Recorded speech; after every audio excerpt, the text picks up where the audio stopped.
Hi, so welcome back to the series of videos on Ind AS, that is Ind AS with Accountsman.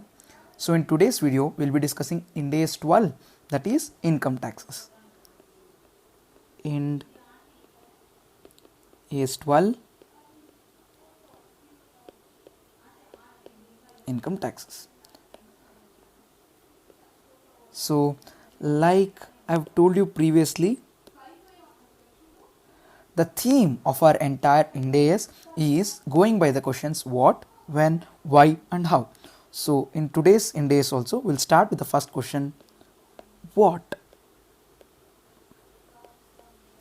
exactly is income taxes?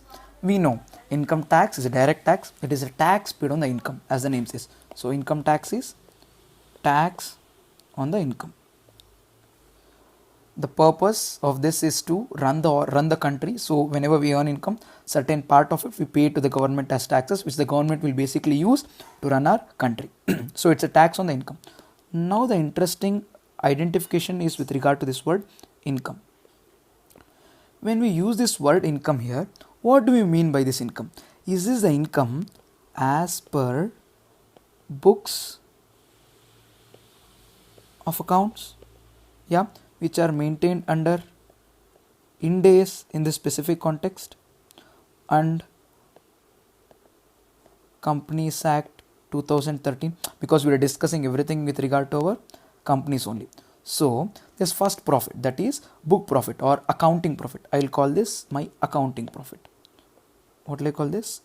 Accounting profit. So accounting profit is a profit as per the books, and it is the profit which is arrived at in our statement of profit or loss that we basically prepare as per division 2 schedule 3 of Companies Act 2013. So is that the profit that we're talking about as income here, or is it as per provisions of Income Tax Act 1961 and in along with our ICDS, Income Computation and Disclosure Standards? So is it what we're talking about as income to be computed as per Companies Act and Ind AS, or is it the income that should be computed as per Income Tax Act provisions 1961 along with our ICDS? Okay, you might say, what would be the difference? There is definitely difference. So tax profit. The point here is the profit that we compute under accounting and the profit that we compute under tax profits are not same. They are very different. So the profit that will arrive at by looking at our statement of profit or loss, the profit that is computed by our tax accountant or by our tax consultant for the purpose of disclosure under the Income Tax Act is very different.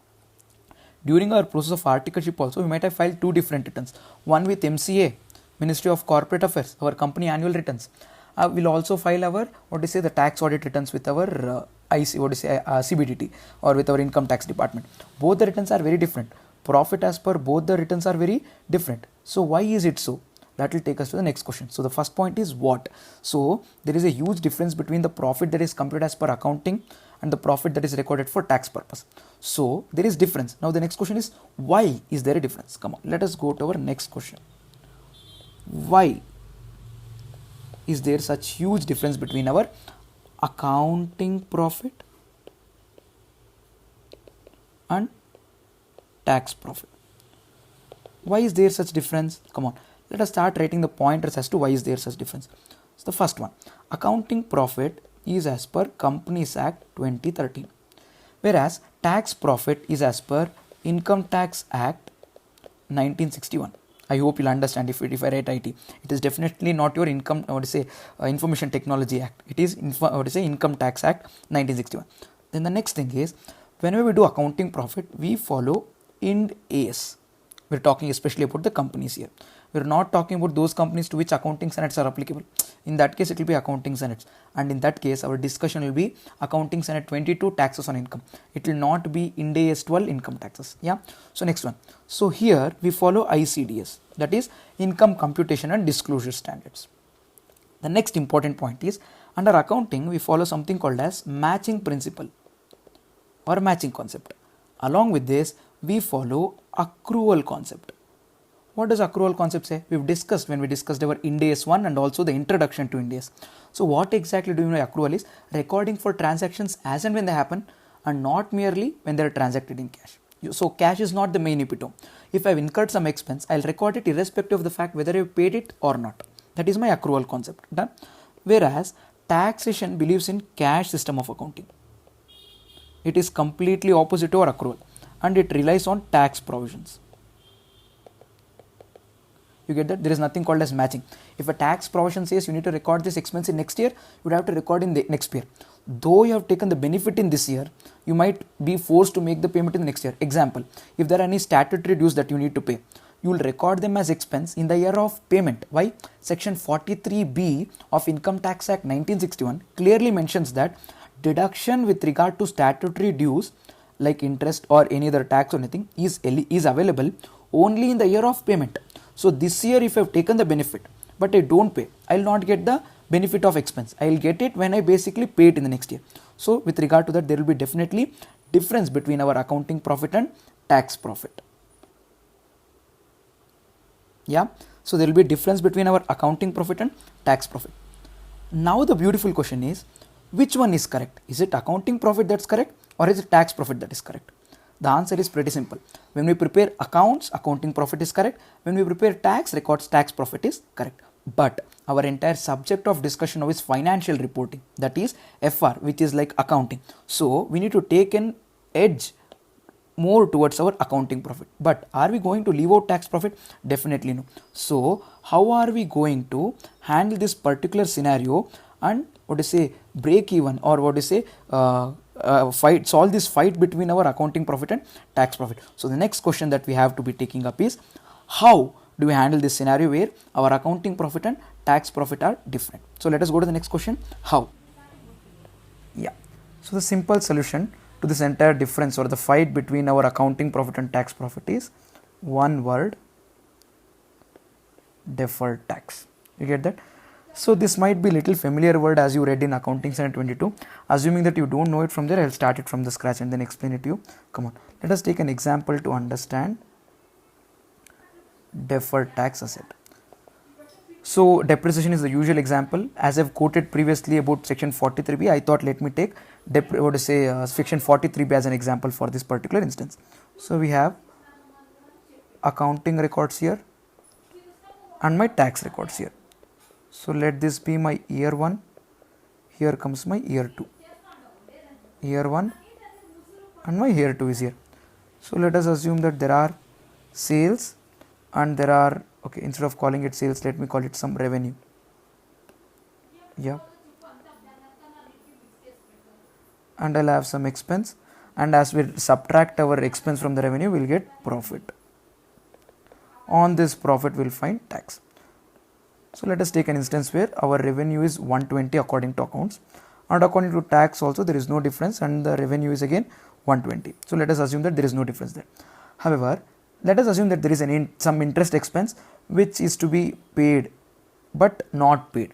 So irrespective whether it is paid or not paid, according to accounts that will remain as my expense in the year when the interest is due to be paid. However, according to tax, that is not given as an expense in the year 1 because it is not paid. Assuming that the interest is paid in year 2, it will be allowed as an expense in year 2 according to tax, but it will be allowed as an expense in the year 1 in according to accounts. Now if I go to compute my profits, according to accounts my profit is 100, according to tax my profit is 120. Let us assume tax at 30%, yeah, which will give me tax of 100 into 30% in first year, whereas on tax profit it becomes 36. Yeah, 120 into 30%. Now the question is, which of them is correct? See, our tax expense for the specific here is 30. You get that? According to accounts, the expenditure is 30 was, whereas we would have to pay 36. This is our current tax. This is our current tax. So with regard to our tax expense, we create provision. With regard to our current tax, we make payment. This difference will lead to creation of deferred tax. Let me show you how. Now, if I go to my journal entry, I am paying 36, so I would have to write to bank account. How much? 36. Whereas I told you my expense is only 30. So I will write tax expense, or I'll tell P&L account debit. This would come to the extent of 30 only. So what is this difference of 6? This is next year's tax expense paid now, or this is a difference arising between our accounting and tax profits, so which I am paying now. I am telling you the 6 rupees will be tax that I should pay in the next year. Sorry, tax that I will pay less in the next year. Now your question might be how? Let us go to our year 2. If I go to my year 2, assume my next year's profit is revenue is also 120, just for example, and in the next year there is no interest expense. So my profit for year 2 will become 120 according to accounts. According to tax, it will be 120 minus 20, that is 100. On this, if I compute tax, on 120 it becomes 36, on 100 it becomes 30. So next year what is happening? My tax expense or provision is 36, but the payment is 30. You get what I am trying to tell? So I am paying less. When I pay less, my year 2's entry will look somewhat like this. This is my year 1. You get that? Now I am going to year 2. In my year 2, to bank account, how much will I pay? I will pay only 30. You get that? My tax expense, it is 36. 36 is my expense, 30 I paid. So 6 is not yet paid. Can I call it liability? It will actually be called deferred tax liability, but what we need to note is deferred tax asset reversal is nothing but deferred tax liability. If this is not an extended of year 1, if this year 2 is separate isolated case, I will write here to deferred tax liability 6. As this is extension of our first case, so whatever the deferred tax asset that was created in year 1 is being reversed here, so I will write deferred tax asset 36. You get my point? So what I am trying to tell you is, totally if you see, according to accounts, year 1 tax is 30, year 2 tax is 36. So totally it is 66. If you see according to tax provisions, year 2, I took the wrong comparison. Yeah, if I see according to accounts, my year 1 tax is 30, year 2 tax is 36. So totally it is 66. If you see according to tax, year 1 it is 36, year 2 it is 30, again it is 66. It is same at the end of the day. It is 66 for 2 years seen together, but there is difference between year 1 and year 1 of accounts and tax. There is difference between year 2 and year 2 of accounts and tax. So that difference, that is a timing difference which is adjusted by way of creation of deferred tax asset or deferred tax liability. I hope you got it. So let me go back and then write the meaning of deferred tax asset and deferred tax liability to you.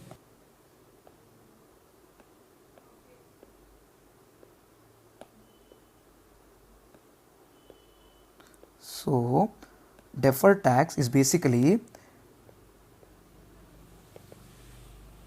savings in tax or excess payment of tax. What is it? It is either savings or it is either excess payment. What do you mean by savings? Savings basically means you would have to save now, but you would have to pay later. It is not like forever savings. So this is deferred tax liability. If you pay excess now, you will take the advantage in the future. This is my deferred tax asset. So the concept is, if it is a deferred tax liability, it is like you can save now, but you would have to pay later. If it is a deferred tax asset, you pay now, but you would save later. Whatever I wrote in this green here is just for your understanding. This is not part of the definition. This is in layman's terms. So what is it? Deferred tax asset is either savings in tax or it is excess payment of tax. So this either savings or excess payment is arising. Let's go back to blue. Yeah, it is basically arising because of temporary differences, or I can tell you another word, because of timing differences. But I am not going to use this word timing difference, because this timing difference is the word that is used in our accounting standard language, and this temporary difference is the word that is used in our Ind AS language. Yeah, so basically we say temporary difference or exceptions to temporary difference, whereas in our accounting standard we used to call it timing difference or non-timing difference. So we end up calling it as temporary difference. So this temporary difference, whenever you use the word difference, difference should come between two items. Yeah, between two items only you can find difference, isn't it? So what are those two items? Previously we used to find it as a difference between accounting profit and tax profit. You get that?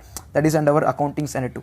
Whereas in the era of Ind AS, we find it as a difference between carrying amount and tax base. Yeah. So you might be familiar with the word accounting profit, tax profit. Difference between them is deferred tax asset or deferred tax liability. Whereas under Ind AS, we basically use the term carrying amount and tax base, that is BASE. Now you might be wondering, what do we mean by this? What exactly do we mean when we refer to carrying amount? What exactly do we mean when we refer to tax base? I'll explain it to you. Come on, let us go ahead. So we use this word carrying amount and we use the word tax base. Yeah. So when we use the word carrying amount, it is book value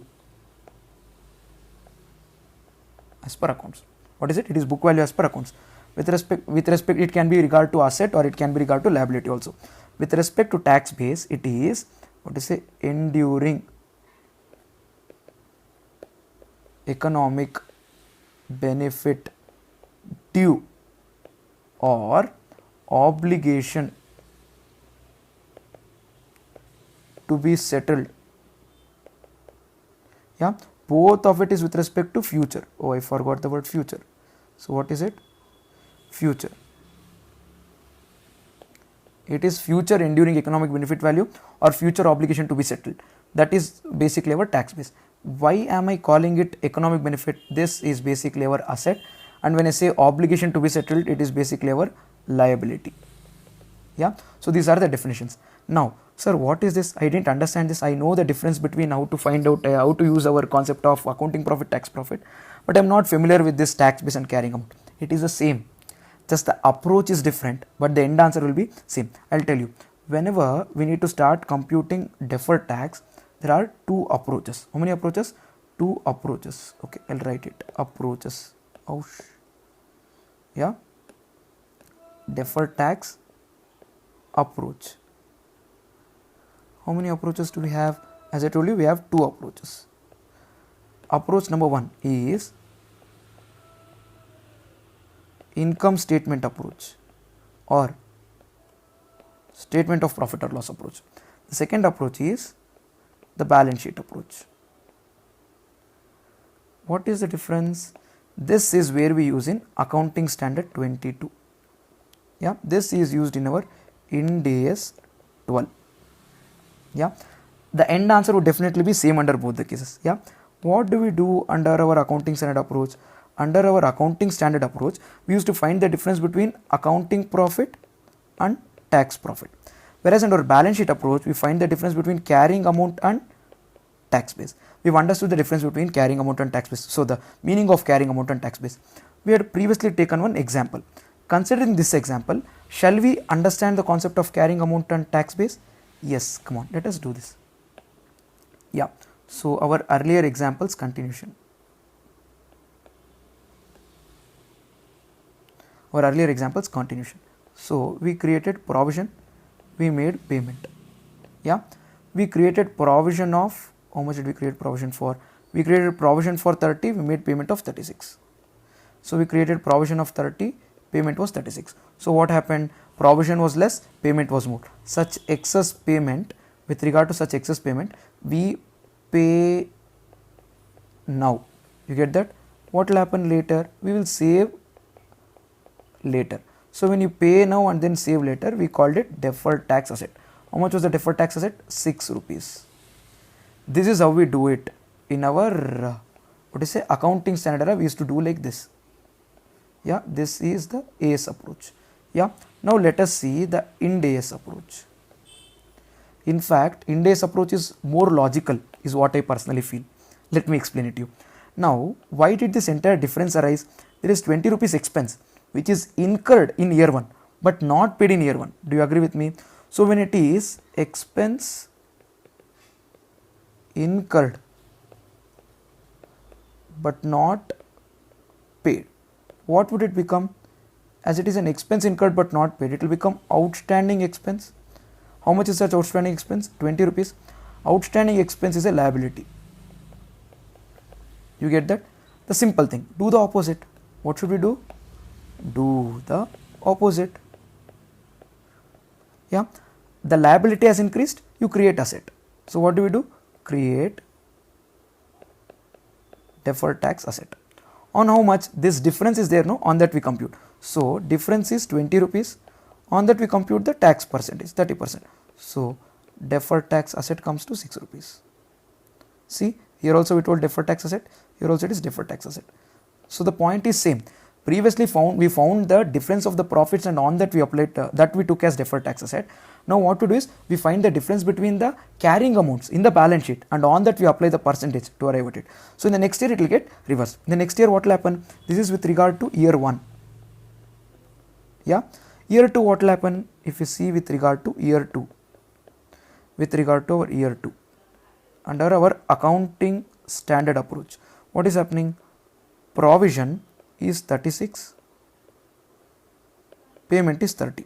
So we are paying less. You get that? So pay later, save now. I'll write save now first. Oh ho ho. Yeah. We save now, we pay later, or we've already paid. So when we save now and we'd have to pay later, can I call it my deferred tax liability, or can I call it reversal of deferred tax asset? My deferred tax liability is nothing but reversal of my deferred tax asset, or the concept is deferred tax liability.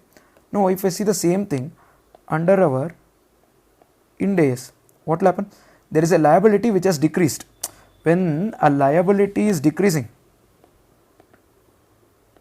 a liability is decreased, so then what we should do? Should create liability now. So I would have to create deferred tax liability of 6 rupees.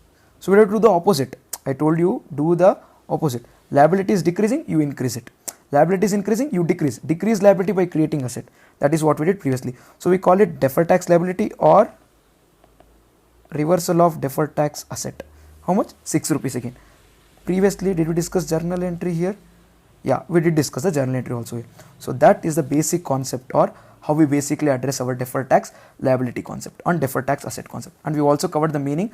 Deferred tax asset. Deferred tax is savings in tax or excess of payment of tax arising because of temporary difference or timing difference between the carrying amount and the tax base. We have discussed the definition of carrying amount and tax base here. So there are two approaches. One is income statement approach, other one is the balance sheet approach.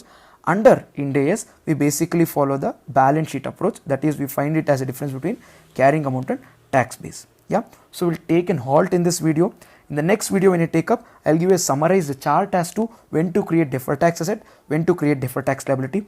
We'll also continue our discussion to cover a lot of aspects as to whenever we create deferred tax asset, it might be against prudence. So how do we handle it? And there are few special cases that is to be considered. In the case of business combination, when you are a holding company and there is goodwill, how to consider. When you have a subsidiary company, when you are a subsidiary, how to consider that. How to consider in case of joint venture, how to consider in the case of associate. And what about minimum alternate tax, MAT, and quite a lot of other topics in this particular standard will be discussed in the upcoming video. So that's it for today on this lecture on Ind AS 12 income taxes. See you all in the next video. Till then, take care, stay in the game.